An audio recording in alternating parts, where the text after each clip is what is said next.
Hi hello friends, ఈరోజు మనం ఈ వీడియోలో వచ్చేసి షెల్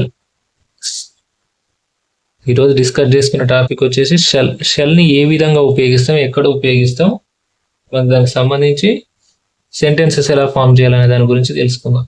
షెల్ అంటే ఏం లేదంటే భవిష్యత్తులో జరిగే దానికి సంబంధించి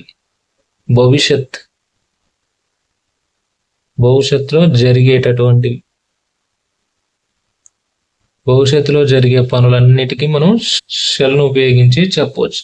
భవిష్యత్తులో జరిగేటటువంటి పనులన్నిటినీ షెల్ను ఉపయోగించి చెప్పవచ్చు. ఫర్ ఎగ్జాంపుల్ చూడండి, స్ట్రక్చర్ చూడండి.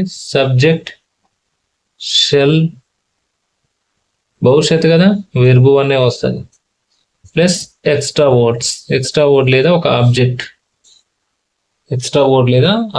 దీన్ని ఉపయోగించి మనం సెంటెన్సెస్ అనేది ఫామ్ చేసుకోవాలి. ఇట్లా సెంటెన్సెస్ ఫామ్ చేసుకుంటే ఈజీగా ఉంటుంది. చూడండి, నేను కొన్ని సింపుల్ గా ఫామ్ చేస్తా. సబ్జెక్ట్ అంటే ఐ అంటే నేనే కదా, ఐ షెల్.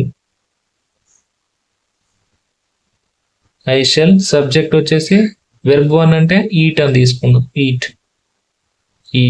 ఇప్పుడు దీని అర్థం ఏంది? ఐ షెల్ ఈట్ అంటే నేను తింటాను. ఐ షెల్ ఈట్ అంటే నేను తింటాను. సింపుల్ అయిపోయింది. అట్లా ఎక్స్ట్రా వర్డ్ యూజ్ చేయమన్నాడు. I shall eat tomorrow. ఒకవేళ ఇక్కడ మనం ఇంకా ఎక్స్ట్రా వర్డ్ యాడ్ చేయాలనుకుంటే టుమారో యాడ్ చేస్తాం అనుకున్నాం. మీరు అనుకోండి, జస్ట్ ఇక్కడ టుమారో యాడ్ చేస్తే ఏమైంది? ఐ షెల్ ఈట్ టుమారో అంటే నేను రేపు తింటాను. I shall eat next 1 hour అంటే నేను ఒక గంట తర్వాత తింటాను.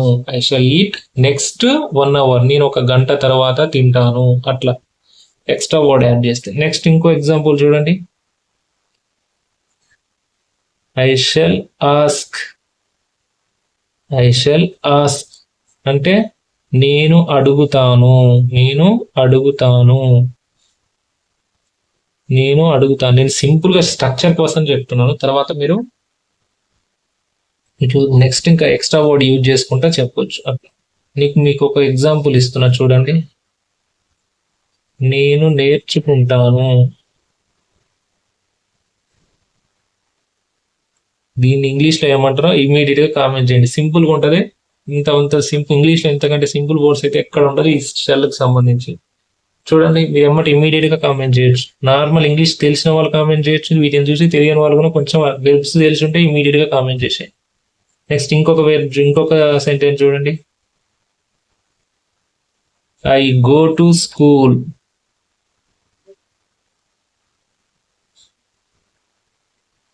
టుమారో. నేను రేపు స్కూల్కు వెళ్తాను. నేను రేపు స్కూల్కి వెళ్తాను. అట్లా.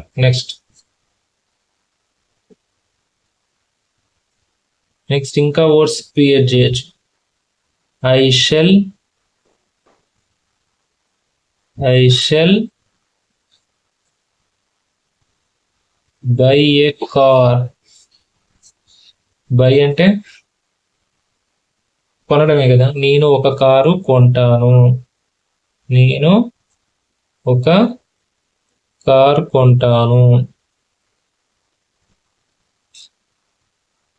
ఒకవేళ ఇది నార్మల్ గా కార్ లేదంటే ఐ షెల్ బై అంటే నేను కొంటాను, నేను అడుగుతాను, నేను తింటాను, నేను నేర్చుకుంటాను, నేను వెళ్తాను, నేను వస్తాను. అట్లా ఇంకా యాడ్ అయినా చేసుకోవచ్చు.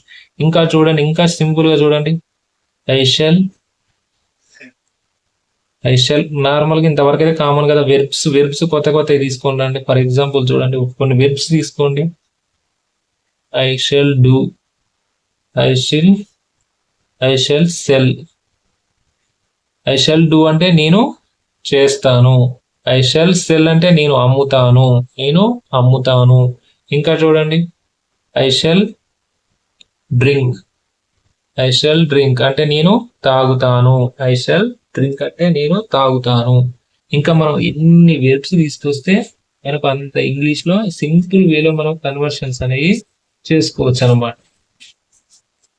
నెక్స్ట్ ఇంకా చూడండి, ఇంకా కొన్ని ఎగ్జాంపుల్ చూడండి. ఫర్ ఎగ్జాంపుల్ ఐ షెల్ ఇది కామన్. ఒక మనకు వెర్బ్స్ యాడ్ చేసుకుంటా పోయిన కొద్ది ఎలా మారుతుందో చూద్దాం. ఇప్పుడు ఫర్ ఎగ్జాంపుల్ చూడండి, ఐ షల్ సీ అంటే నేను, సి అంటే చూస్తాను, నేను చూస్తాను. ఐ షల్ కమ్ నేను వస్తాను, నేను వస్తాను. నెక్స్ట్ ఐ షల్ గో నేను వెళ్తాను. ఐ షల్ టాక్ నేను మాట్లాడతాను. ఇట్లా. నెక్స్ట్ ఐ షల్ ఈట్ నేను తింటాను. ఐ షల్ సాక్రిఫైస్ నేను త్యాగం చేస్తాను. Next I shall pay rent అంటే నేను అద్దె చెల్లిస్తాను. ఐ షల్ పే రెంట్ అంటే నేను, ఐ షల్ పే అంటే నేను చెల్లిస్తాను. ఐ షల్ పే రెంట్ అంటే నేను రెంట్ పే చేస్తాను. అట్లా ఇంగ్లీష్ ఇట్లా అర్థమవుతుంది కదా. మనం జస్ట్ ఇక్కడ మనం ఏం చేయండి అంటే, మీరు బుక్ తీసుకోండి, షెల్కి సంబంధించి భవిష్యత్తులో జరిగే పనులను రాసుకొని ఈ స్ట్రక్చర్ రాసుకొని ఐ షెల్ కామన్గా వస్తుంది. ఐ షెల్ అనేది కామన్గా వస్తుంది. ఈ ఐ పక్కన ఏం చేయండి అంటే, అప్పుడప్పుడు ఐ తీసేసి యూ పెట్టండి, షీ పెట్టండి, హీ పెట్టండి, ఇట్ యాడ్ చేయండి, దే యాడ్ చేయండి, వి యాడ్ చేయండి. ఇవన్నీ యాడ్ చేసి సెంటెన్స్ ఫామ్ చేయండి. ఫర్ ఎగ్జాంపుల్ వి ఉంది, వి షెల్ లెర్న్ అంటే వి అంటే మేము నేర్చుకుంటాము. ఐ షెల్ అంటే ఐ షెల్ మనకు చూడండి, ఐ షెల్ లెర్న్ అంటే నేను నేర్చుకుంటాను. వి షెల్ లెర్న్ అంటే మేము నేర్చుకుంటాము. షీ షెల్ లెర్న్ అంటే ఆమె నేర్చుకుంటది. హీ షెల్ లెర్న్ అంటే అతడు నేర్చుకుంటాడు. ఇట్ షెల్ లెర్న్ అంటే అది నేర్చుకుంటది. నెక్స్ట్ దే షెల్ లెర్న్ అంటే, దే షెల్ లెర్న్ అంటే ఏమొస్తుంది మనకు, దే షెల్ లెర్న్ అంటే వారు నేర్చుకుంటారు. అట్లా ఇంగ్లీష్ అర్థమైంది కదా. ఐ అంటే మనకు ఇవి మాత్రం 7 ఉంటాయి నార్మల్గా. ఇప్పుడు ఇది అర్థమైంది కదా. ఇవి వచ్చేసి సబ్జెక్ట్ ఏముంటాయి మనకు, I, we, you, they, he, she, it. ఇవి మాత్రం ఓన్లీ 7 మాత్రమే ఉంటాయి. ఇవి మాత్రం ఎక్కడైనా 7 ఇయే ఉంటాయి. ఐ కాడ నేను, ఒకవేళ రమేష్ అయితే రమేష్ పేరు మెన్షన్ చేసుకోండి, హీ వస్తుంది అట్లా. షీ అయితే రమ్య, లక్ష్మి అట్లా. ఇది అంటే ఆ వస్తువు అట్లా. దే అంటే వారు, యు అంటే ఇట్లా. మీరు ఇట్లా సెంటెన్స్ ఇవి 7 తోటి కొన్ని పెట్టి సెంటెన్సెస్ ఫామ్ చేసుకోండి. ఇవి వెర్బ్స్ చేంజ్ చేసుకుంటా సెంటెన్సెస్ ఫామ్ చేసుకోండి. అప్పుడు ఇంగ్లీష్ అనేది మీకు ఈజీగా అర్థమవుతుంది, ఇంగ్లీష్ అనేది ఈజీగా వస్తుంది అనమాట. ఇంకా ఈ వీడియోకి ఇంతకు మించి ఇంకా చాలు, ఇక షెల్ గురించి ఇంక ఎక్కువ అవసరం లేదు. మీకు అర్థమైంది కదా. ఈ విధంగా క్లియర్ చేసుకొని సింపుల్గా ఉంటుంది. Okay, thank you. ఇలాంటి ఇన్ఫర్మేషన్ వీడియోస్ కోసం మన ఛానల్ని సబ్స్క్రైబ్ చేయండి. Thank you.